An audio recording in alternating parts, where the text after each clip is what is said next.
श्री हरि बोलो ग्रंथराज श्रीमद् भगवद गीता जी की जय। श्री परमात्मने नमः। गीता सुगीता कर्तव्या किमन्यः शास्त्र विस्तरया या स्वयं पद्मनाभस्य मुख पद्माद्विनीयः श्रिता। अथ ध्यानम्। शांताकारं भुजग शयनं पद्मनाभं सुरेशं विश्व आधारं गगन सदृशं मेघवर्णं शुभांगम् लक्ष्मीकांत कमल नयन योगिभिः ध्यान गम्यम वंदे विष्णु भव भयहरम सर्व लोकैकनाथम। यम ब्रह्मा वरुणेन्द्र रुद्रमृतः स्तुन्वन्ति दिव्यैः स्तवैर्वेदैः सांग पद क्रमोपनिषदे गायन्ति यं सामगाः। ध्यान अवस्थित तद्गतेन मनसा पश्यन्ति य योगिनो यस्यान्तं न विदुः सुर असुरगणा देवाय तस्मै नमः। वसुदेव सुतं देव कंस चाणूर मर्दनम देवकी परमानंदम कृष्ण वंदे जगद्गुरुम। क्या आपके जीवन में कोई ऐसा सवाल है जो बार बार आपको परेशान करता है? आज के श्लोक में जानेंगे कि कैसे सच्चा ज्ञान हमारे संदेहों का अंत कर सकता है और हमें शांति की ओर ले जा सकता है। कल के श्लोकों में हमने ज्ञान यज्ञ और गुरु की शरण का महत्व जाना था, जहां श्री कृष्ण ने हमें सिखाया कि सच्चे गुरु से ही सच्चा ज्ञान प्राप्त किया जा सकता है। आज हम और भी गहरी बातें सीखेंगे। आज हम श्लोक 35, 36 और 37 का अध्ययन करेंगे, जिसमें श्री कृष्ण ज्ञान के महत्व, संदेहों के नाश और साधना के परिणाम को विस्तार से समझाते हैं। श्लोक 35 में श्री कृष्ण बताते हैं कि ज्ञान प्राप्ति के बाद व्यक्ति के सभी संदेह समाप्त हो जाते हैं और वह सत्य को स्पष्ट रूप से देख पाता है। श्लोक 36 में वे कहते हैं कि भले ही व्यक्ति ने अत्यधिक पाप किए हों, लेकिन सच्चा ज्ञान उसे मुक्त कर सकता है। श्लोक 37 में श्री कृष्ण इस ज्ञान को आग की तरह बताते हैं, जो सारे पापों को भस्म कर देता है। ये श्लोक हमें सिखाते हैं कि सच्चे ज्ञान से जीवन में हर प्रकार की नकारात्मकता और संदेह का नाश संभव है, और यह हमें सत्य के मार्ग पर दृढ़ता से चलने का संबल देता है। भगवद गीता अध्याय 4 श्लोक 35 से 37। तत्व ज्ञान का फल। श्लोक 35। यज्ञात्वा न पुनर्मोहमेवं यास्यसि पांडव येन भूतान्यशेषेण द्रक्ष्यस्यात्मन्यथो मयि। उच्चारण की विधि। यत् ज्ञात्वा न पुनः मोहम एवं यास्यसि पांडव येन भूतानि अशेषेण द्रक्ष्यसि आत्मनि अथो मयि। 35। यत् अर्थात जिसको, ज्ञात्वा अर्थात जानकर, पुनः अर्थात फिर, तू, एवं अर्थात इस प्रकार, मोहम अर्थात मोह को, न अर्थात नहीं, यास्यसि अर्थात प्राप्त होगा, तथा पांडव अर्थात है अर्जुन, येन अर्थात जिस ज्ञान के द्वारा, तू अपने में, और अथो अर्थात भूतानि संपूर्ण भूतों को, अशेषण अर्थात निःशेष भाव से, पहले, आत्मनि अर्थात पीछे, मयि अर्थात मुझ सच्चिदानंदघन परमात्मा में, द्रक्ष्यसि अर्थात देखेगा। अर्थ जिसको जानकर फिर तू इस प्रकार मोह को नहीं प्राप्त होगा, तथा है अर्जुन जिस ज्ञान के द्वारा तू संपूर्ण भूतों को निःशेष भाव से पहले अपने में और पीछे मुझ सच्चिदानंदघन परमात्मा में देखेगा। 35। व्याख्या। यज्ञात्वा न पुनर्मोहमेवं यास्यसि पांडव। पूर्व श्लोक में भगवान ने कहा कि वे महापुरुष तेरे को तत्व ज्ञान का उपदेश देंगे, परंतु उपदेश सुनने मात्र से वास्तविक बोध अर्थात स्वरूप का यथार्थ अनुभव नहीं होता। श्रुत्वा पैन वेद न चैव कश्चित्। गीता 2:29। और वास्तविक बोध का वर्णन भी कोई कर नहीं सकता, कारण कि वास्तविक बोध करण निरपेक्ष है, अर्थात मन, वाणी आदि से परे है। अतः वास्तविक बोध स्वयं के द्वारा ही स्वयं को होता है, और यह तब होता है जब मनुष्य अपने विवेक, जड़चेतन के भेद का ज्ञान को महत्व देता है। विवेक को महत्व देने से जब अविवेक सर्वथा मिट जाता है, तब वह विवेक ही वास्तविक बोध में परिणत हो जाता है और जड़ता से सर्वथा संबंध विच्छेद करा देता है। वास्तविक बोध होने पर फिर कभी मोह नहीं होता। गीता के पहले अध्याय में अर्जुन का मोह प्रकट होता है कि युद्ध में सभी कुटुंबी, सगे संबंधी लोग मर जाएंगे तो उन्हें पिंड और जल देने वाला कौन होगा? पिंड और जल न देने से वे नरकों में गिर जाएंगे। जो जीवित रह जाएंगे उन स्त्रियों का और बच्चों का निर्वाह और पालन कैसे होगा? आदि आदि। तत्वज्ञान होने के बाद ऐसा मोह नहीं रहता। बोध होने पर जब संसार से मैं मेरेपन का संबंध नहीं रहता, तब पुनः मोह होने का प्रश्न ही नहीं रहता। येन भूतान्यशेषेन द्रक्ष्यस्यात्मनि, तत्वज्ञान होते ही ऐसा अनुभव होता है कि मेरी सत्ता सर्वत्र परिपूर्ण है और उस सत्ता के अंतर्गत ही अनंत ब्रह्मांड हैं। जैसे स्वप्न से जगा हुआ मनुष्य स्वप्न की सृष्टि को अपने में ही देखता है, ऐसे ही तत्वज्ञान होने पर मनुष्य संपूर्ण प्राणियों, जगत को अपने में ही देखता है। छठे अध्याय के 29वें श्लोक में आए सर्वभूतानि चात्मनि पदों से भी इसी स्थिति का वर्णन किया गया है। अथो मयि, तत्वज्ञान प्राप्त करने की जो प्रचलित प्रक्रिया है, उसी के अनुसार भगवान कह रहे हैं कि गुरु से विधिपूर्वक श्रवण, मनन और निदिध्यासन पूर्वक तत्वज्ञान प्राप्त करने पर साधक पहले अपने स्वरूप में संपूर्ण प्राणियों को देखता है। यह त्वम पद का अनुभव हुआ, फिर वह स्वरूप को तथा संपूर्ण प्राणियों को एक सच्चिदानंदघन परमात्मा में देखता है। यह तत् पद का अनुभव हुआ। इस तरह उसको पहले त्वम स्वरूप का और फिर तत् परमात्म तत्व के साथ त्वम की एकता का अनुभव हो जाता है। एक ब्रह्म ही ब्रह्म शेष रह जाता है। ऐसी अवस्था में दृष्टा, दृश्य और दर्शन ये तीनों ही नहीं रहते, परंतु लोगों की दृष्टि में उसके अपने कहलाने वाले अंतःकरण में जो भाव दिखता है, उसको लेकर ही भगवान कहते हैं कि वह सबको मेरे में देखता है। स्थूल दृष्टि से समुद्र और लहरों में भिन्नता दिखती है। लहरें समुद्र में ही उठती और लीन होती रहती हैं, परंतु सूक्ष्म दृष्टि से समुद्र और लहरों की स्वतंत्र सत्ता नहीं है। सत्ता केवल एक जलतत्व की ही है। जलतत्व में न समुद्र है न लहरें। पृथ्वी से संबंध होने के कारण समुद्र भी सीमित है और लहरें भी, परंतु जलतत्व सीमित नहीं है।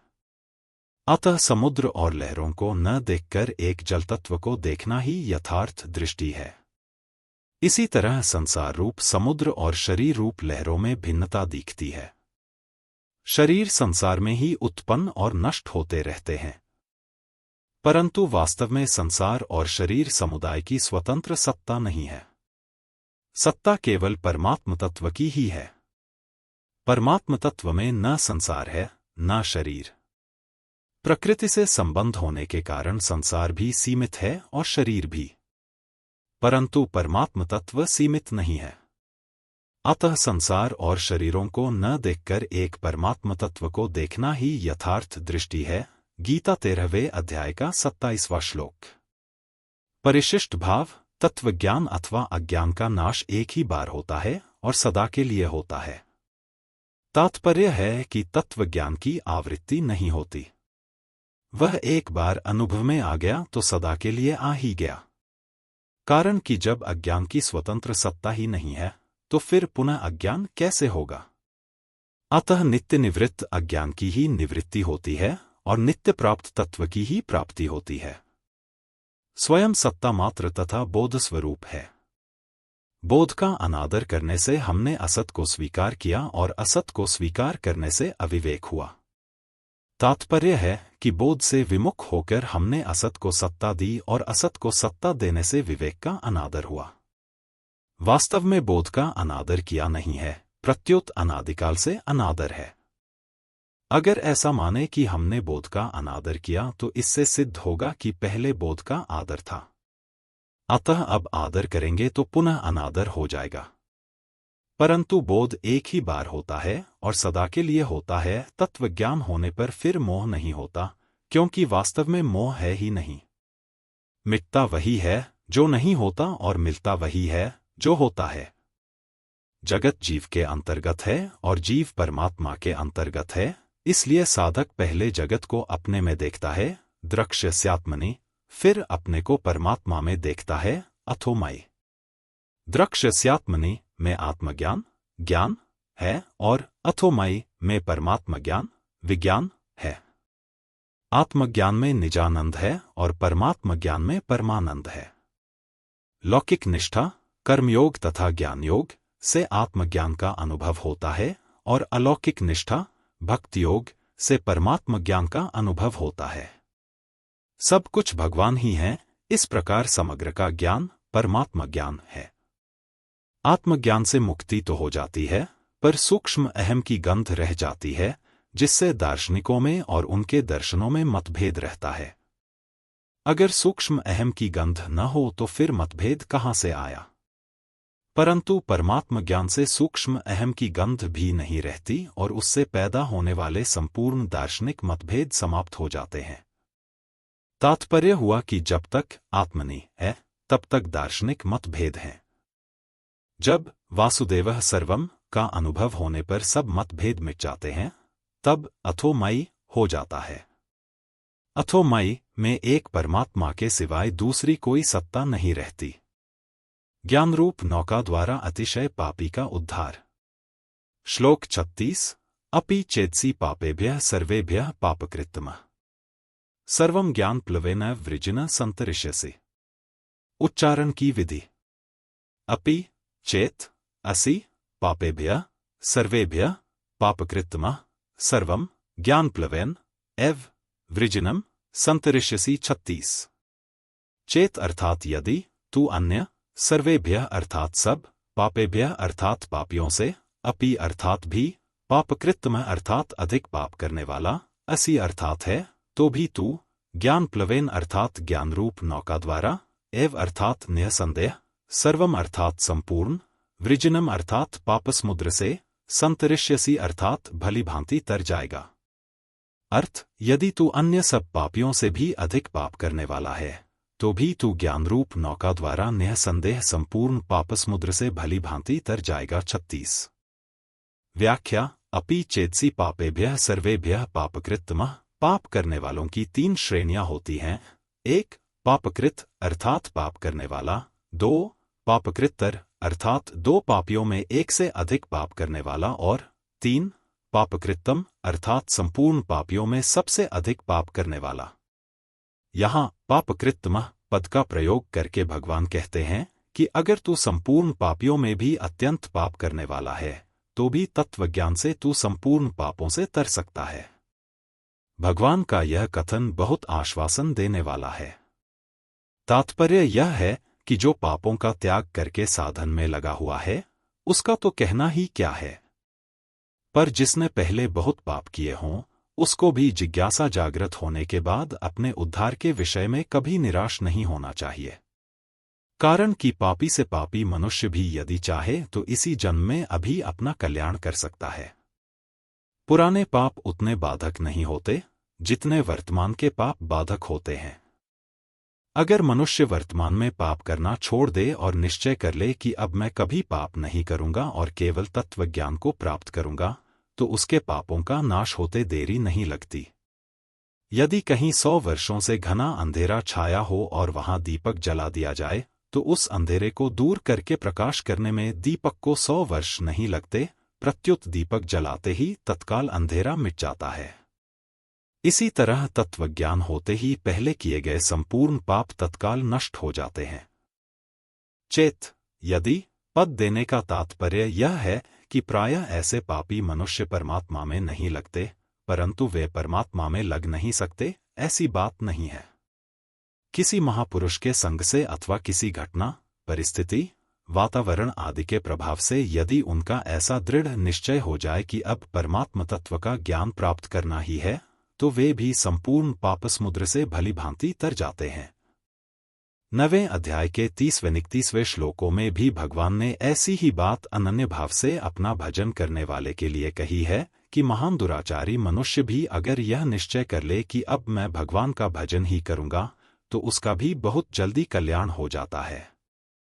सर्वं ज्ञान प्लवेन वृजिन संतरिष्यसि। प्रकृति के कार्य शरीर और संसार के संबंध से ही संपूर्ण पाप होते हैं। तत्वज्ञान होने पर जब इनसे सर्वथा संबंध विच्छेद हो जाता है, तब पाप कैसे रह सकते हैं? मूला भावे कुतः शाखा। परमात्मा के स्वतः सिद्ध ज्ञान के साथ एक होना ही ज्ञान प्लव अर्थात ज्ञानरूप नौका का प्राप्त होना है।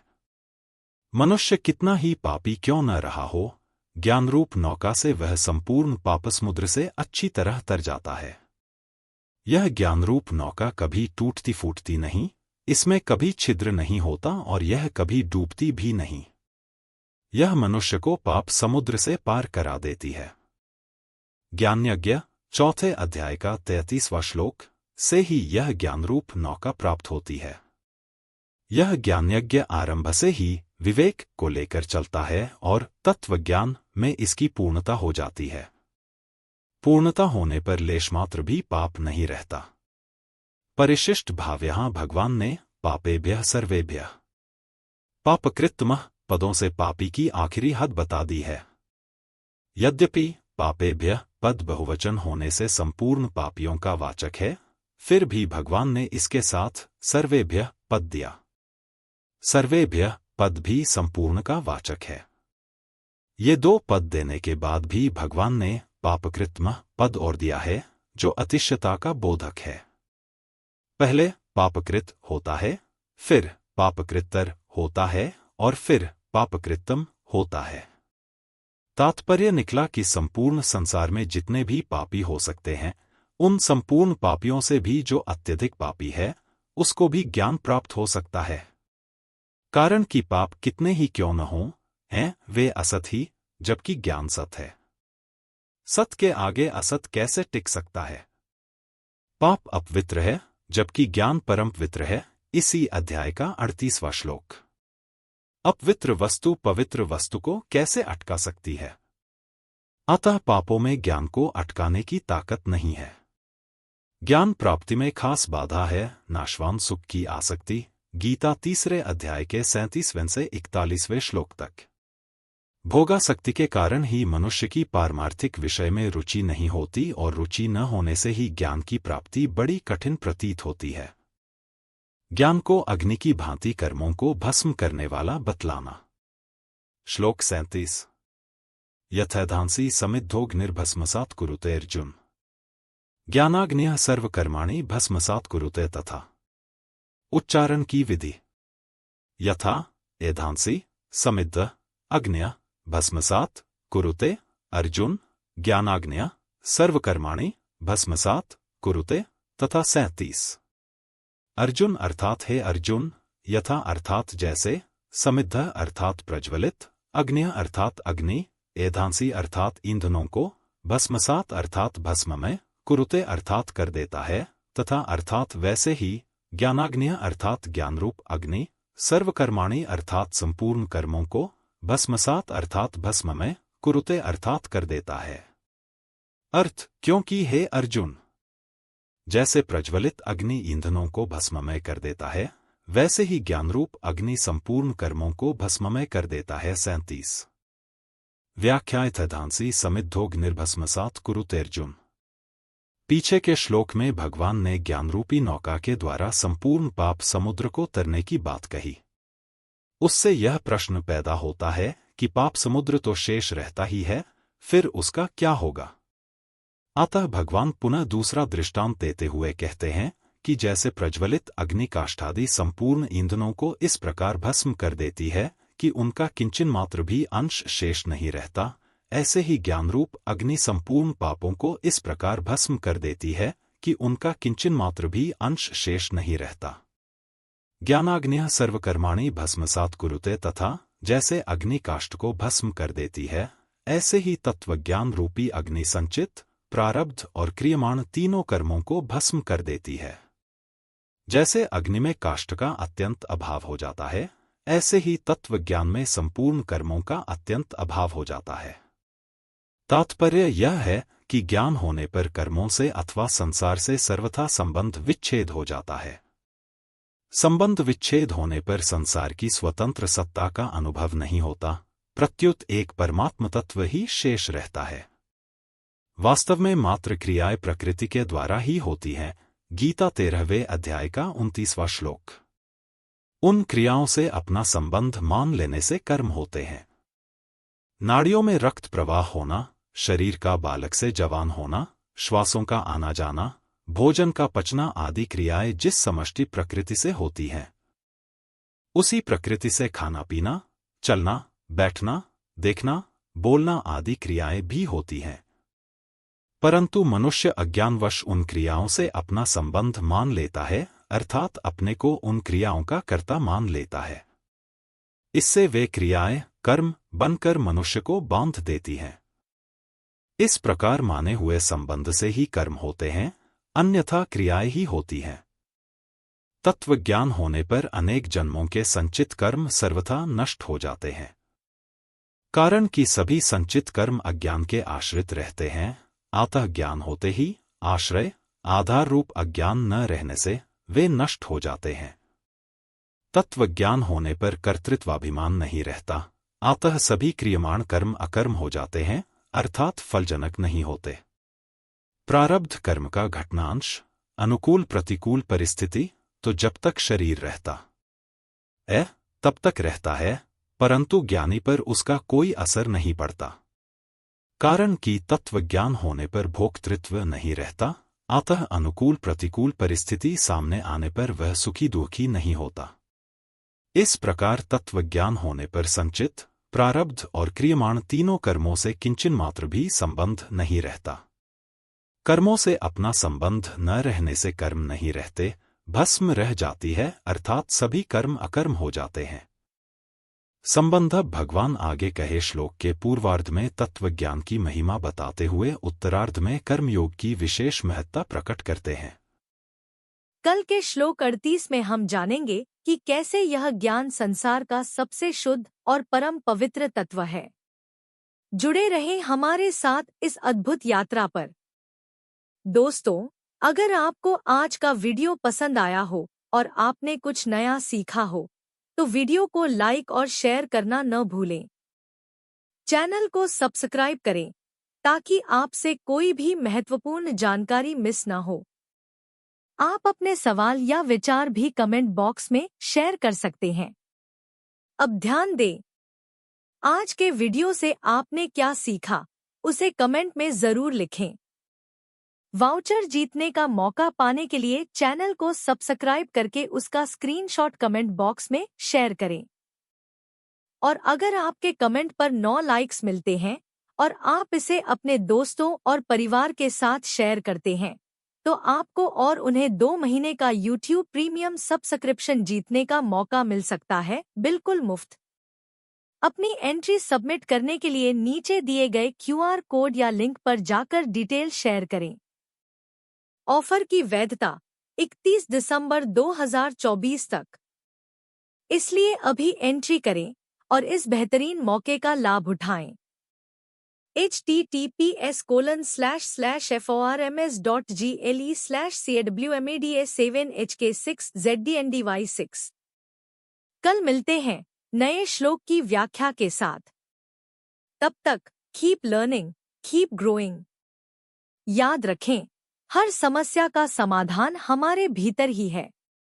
भगवद गीता का ज्ञान हमें यह सिखाता है कि हम कैसे अपने भीतर की शक्ति को पहचान सकते हैं और अपने जीवन को सफल बना सकते हैं। हमसे जुड़े रहें। YouTube playlist https://www.youtube.com/plivlst?list?question_PLMQDCCZKUDIS RSS feed https://rss.com/podcasts/apkmohttshRMA Kuku FM https://applenkes.kukufm.com/ewffnrt2u5bnydyc9 Join our WhatsApp group https://chat.whats/app.com/imlwe0svxg9lnxqvw5uuc Blogs link https://vickygp.blogspot.com बोलो ग्रंथराज श्रीमद् भगवद गीता जी की जय। जय श्री कृष्ण।